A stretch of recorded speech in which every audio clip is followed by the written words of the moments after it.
Hello and welcome back to another episode of the Kapihan Podcast. My name is John, and today we're going to talk about the drama documentary uh, on Netflix entitled The Social Dilemma.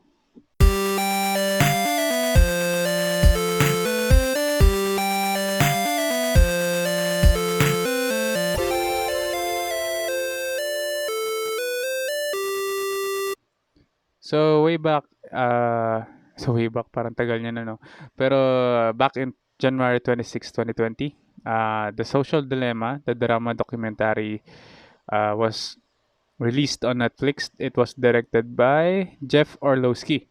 So, the drama documentary tackled on the major impact of the social media to the society, whether it may be on a physical or mental aspect. So, for me, it was a really good eye opener on the effects of social media to me, to my personal life, and how it affected my connections with my friends, with my family, and of course, I highly recommend it for you to watch it kasi madaming mga moments na oh ano, oh shit, gaganon pala yun.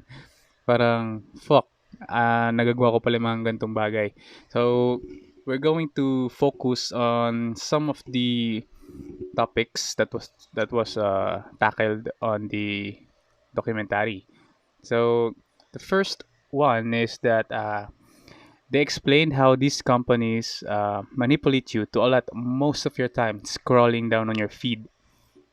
So usually, no, kapag we are guilty of this na we just keep on scrolling on our Facebook feeds, Twitter, ganun. So kung ano yung mga sinesearch nyo sa Facebook, Twitter, YouTube, may mga algorithm yung mga social media na yun to put yung interest nyo para hindi maalis yung attention nyo kasi pinifeed nila yung mga interest kung saan ka interested.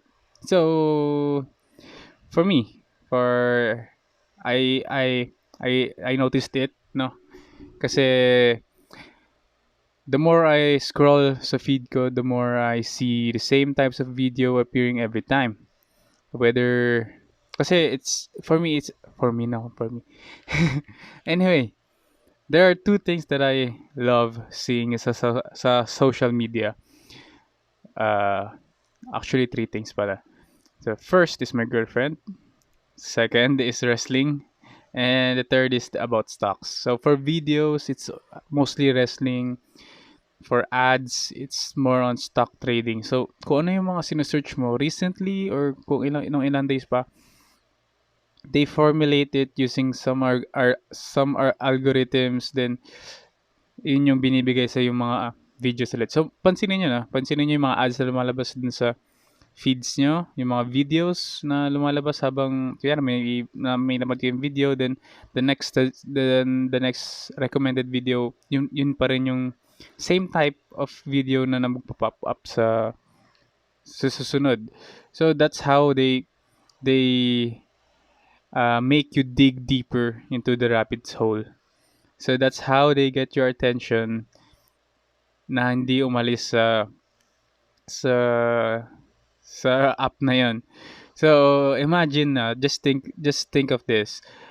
What is the first thing you do when you wake up? So it's actually to check your phone for some notifications, no?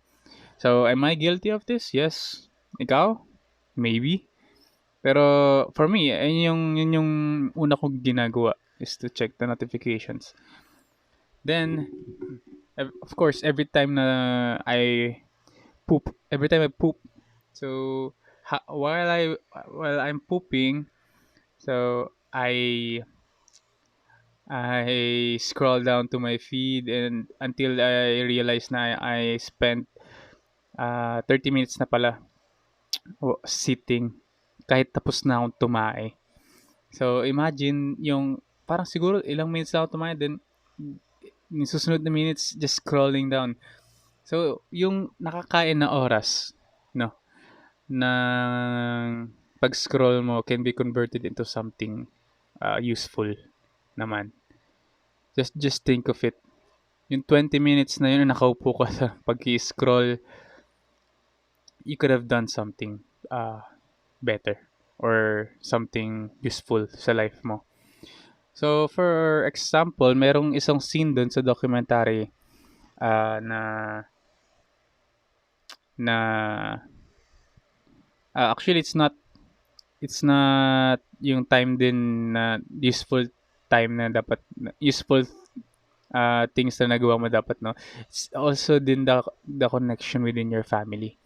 So there was this scene in the documentary where in a family there's a family eating their dinner, and the mom just decided just to have no phones while having dinner and then just to have a casual talk with the family.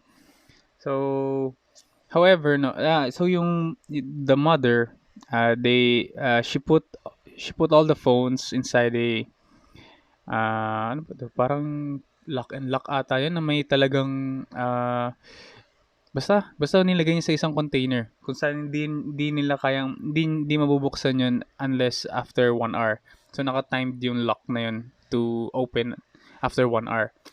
So, 'yun nga, they, they do it, 'no, kaso there's an awkward silence. So, 'di ba parang may disconnection na agad sa family. So yung the next scene there, biglang may nag-notify sa isang cellphone dun sa mga kids nila.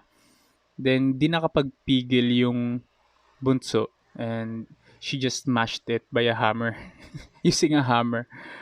Tapos yun, kinuha niya na yung phone niya. Ewan ko lang, kasi napaka timely lang kasi, 'di ba? Parang yun nga, as I said earlier, no. As I said earlier, yung time na you're consuming scrolling sa feed mo, you could have done something uh, useful or to reconnect with your family or just talk. Kamustahin niyo lang yung family niyo. No? Di naman di naman masama mag-scroll. Use your time wisely lang. Because every second you lose, you cannot take it back. See? So, yung attitude kong ganun, it came when I was in high school. So, the first time I held a smartphone, man, I quickly became addicted to it. So, especially with Facebook and YouTube. Dati kasi yung Facebook may mga games pa yan. I forgot ko ano ng mga games na yan, but Farmville is one. Then YouTube, of course, kung anong man pinagsasearch kong. Mhm.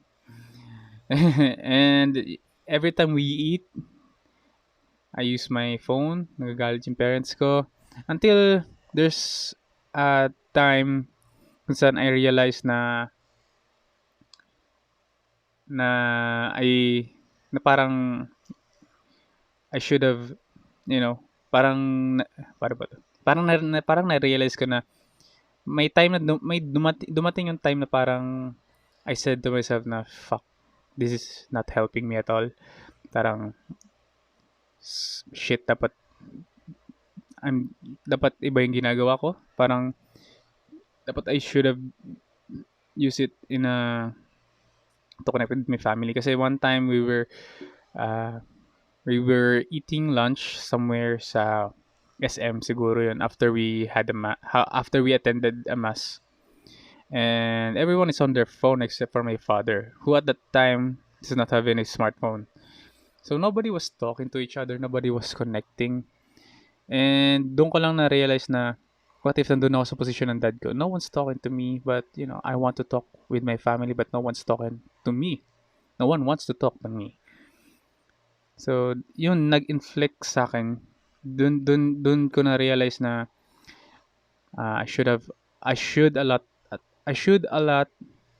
my time more on my connections, my task, instead of too much social media. Scrolling sa social media. So, yung isa. So that's one topic na tackle dun sa social sa sa the social dilemma. So it's a very good lesson na sana all of us can learn from. So yun yung isa. Then the next is ito yung one phase in my life na talagang pinagdaan ako at it really hurt me. Hurt. It really hurt me. Tama. Nasaktan ako dun sa sa topic ito. It's about bullying. So, bullying. So, it's very common sa Facebook, Twitter, Instagram siguro, YouTube siguro, most likely. Yung mga bashers. Ito yung mga bashers sa social media, no? And, I think some Twitter wokes, kumbaga, sabihin natin. The social media has empowered some people who are I defined or I describe as cowards to hide behind their desktop or smartphone and not be accountable with their actions. Ano? So some people use social media to hurt someone and they can't and they just don't care kung ano mangyari because di naman kita kilala, di mo naman ako kilala. So you cannot, you know, uh, you cannot hurt me physically, no? You can unless of course you are being subpoena o kinasuhan ka na or na-NBI ka na. But, some people can't afford that. Some people cannot just, cash out money and have you ano tawag dito? Bigyan ka ng ano tawag dito? Ano tawag dito? Kasuhan ka nila out of ano, 'di ba? They can't just afford. And for me, it happened back when I was in grade 6. Yung bullying na yun.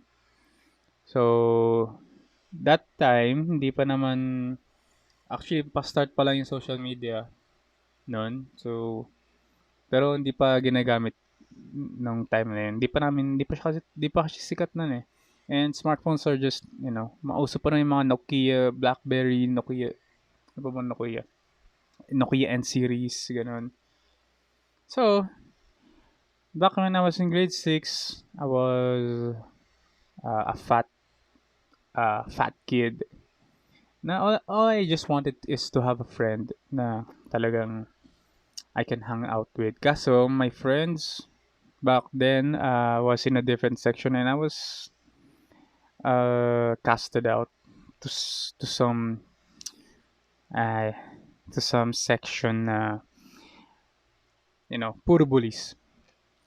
So they called me names. Every time I enter the classroom, they keep calling me names that and also dinamay na nila yung family ko which really sakit sa puso.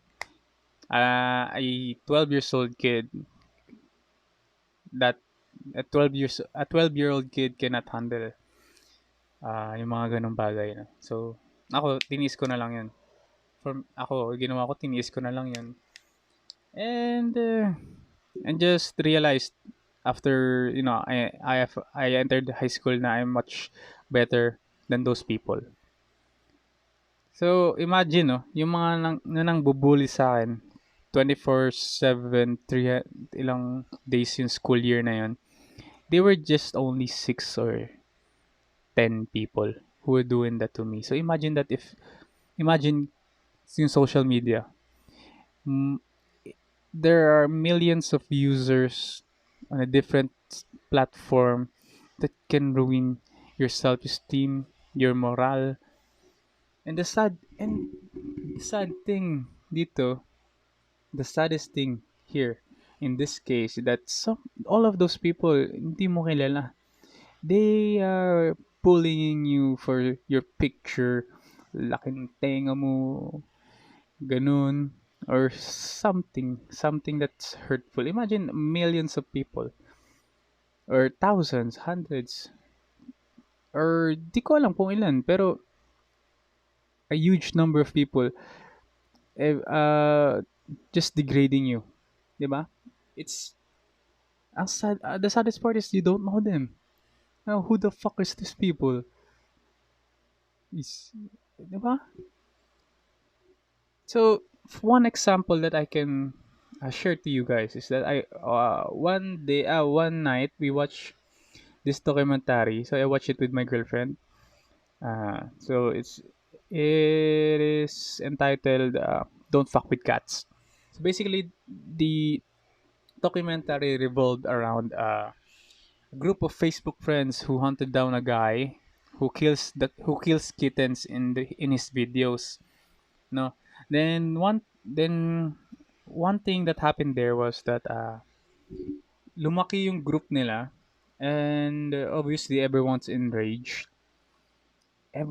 really angry. Everyone is really angry. Everyone wants to have a piece of that guy who kills the kittens. And merong point doon na akala nila nahuli na nila yung guy. And some people, and I mean yung some na yun, it is equivalent to 100,000 people bashing, calling out him, tagging him sa mga post niya, sa mga post nila, saying that you should die, kill yourself, mahiya ka, parang ganun yung mga tone nung post nila. And ultimately, the guy was not the killer. And prior to the accusation, the guy was already diagnosed with depression. So, alam niyo na yung nangyari. It ultimately led to his death by suicide. So, again, words can kill. So, sa documentary din na, yun nga, yung The Social Dilemma, they said that the percentage of teenage girls being diagnosed with depression spiked up in 2009. Yun nga, gawa ng presence ng social media. And also, same case din sa mga teenage girls committing suicide. So guys, before, be careful with your words because these can be a deadly weapon if not used correctly. So, kung ikaw ngayon, you're doing that to other people, apologize to them now. Be accountable, be accountable to your actions and your words, no? Hindi naman porket hindi naman paano ba to? Just think what would the other person would feel. So, this syempre ibang kaso kapag mga politicians, no? Because ibang deal na yun. They are handling the uh, country's